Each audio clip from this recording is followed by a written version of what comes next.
Bismillahi raxmaani raxiim.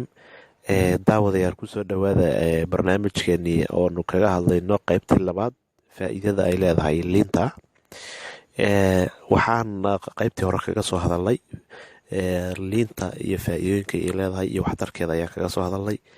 Qeybta labaadna waxaan hadda kaga hadli doonaa haddii eebaydmo faa'iidadeeda oo weli inoo sii socota liin dhanaanta. Daawadayaal, waxaa weyaan liin dhanaantu waa shay aad u muhiima runtii, oo aad iyo aad u faa'iido badan weyaan, oo xagga caafimaadka biniaadamka aad iyo aad ugu muhiima. Waxaan caawa kaga hadli doonaa haddii alla idmo barnaamijkeenan liinta qeybteeda labaad faa'iidada ay u leedahay dadka biniaadanka. Caawana waxaan kaga hadli doonaa qodobo dhowra oy ka mid yihiin faa'iidada ay leedahay liintu. Waxaa ka mida walaalayaal, waxaa ku jirta maada loo yaqaana potassium oo aad iyo aad ugu muhiima qofka biniaadanka jirkiisa iyo caafimaadkiisa iyo dhiiggiisa aad ugu muhiima weyaan.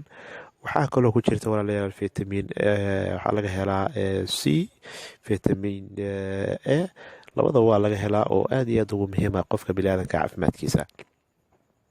Liintu waxay walaalayaal ka hortagtaa cudurka kansarka ama unugyada dhaliya kansarka. Waxaa kaloo ay ka hortagtaa oo ay bataatama daaweysaa bakteriyada ku jirta caloosha ama beerka qofka biniaadanka. Beerka iyo caloosha bakteriyada gashana way daaweysaa. Waxaa kaloo ay walaalayaal daaweysaa, waxaa weeye waa tetanaha way daaweysaa. Meesha tusaale ahaan haddaad ka qaadan lahayd haddii bir ku jeexdo ama wax ku mudaan, inta aad teetana qaadan lahayd waxaa kugu filan oo keliya adoo qaata liinta see u qaadanaysaa. Tusaale ahaan hadday bir ku jeexday oo birta ku jeexda meesha dhiig ka imaaday, waxaa fiican inaad liinta intaad dilaaciso ama aad kala goyso aad biyaheeda ku dhibciso meeshii dhiigaysay. Waxaana weyaan automatically ama si dhaqso ah ayay jeermiskaas u gubaysaa, wayna dilaysaa liintaasu, oo mana baahna tetano ama daawo kale in lagu sameeyo.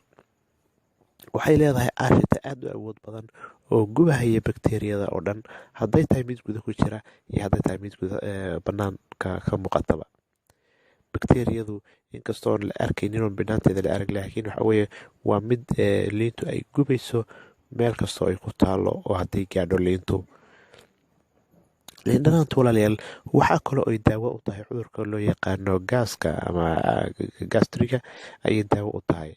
Gastrigani oo ah acid qofka biniaadanka beerkiisa ku rugmada ayaa waxaa dejiya oo guba oo ka awood badan acidka ay leedahay liintu.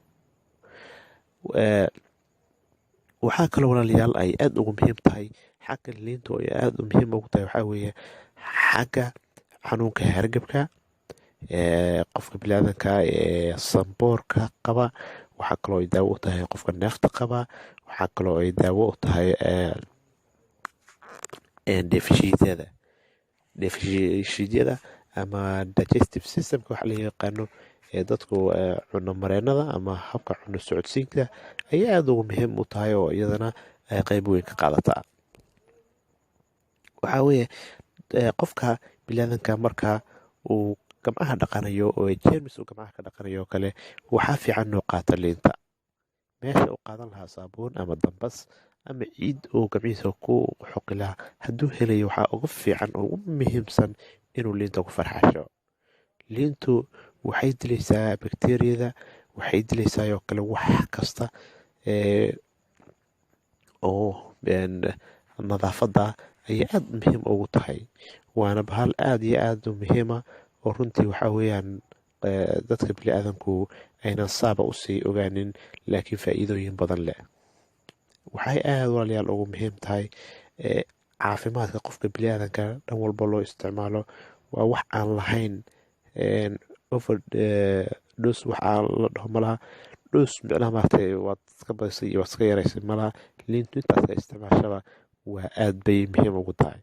Cashiradeena kale soo socdaan walaalayaal waxaan ku baran doonaa qaybayaal kale oo aad u faa'iido u leh iyo xanuuno kale oo micnaha maaragtay ay daaweyso ayaan kusoo qaada.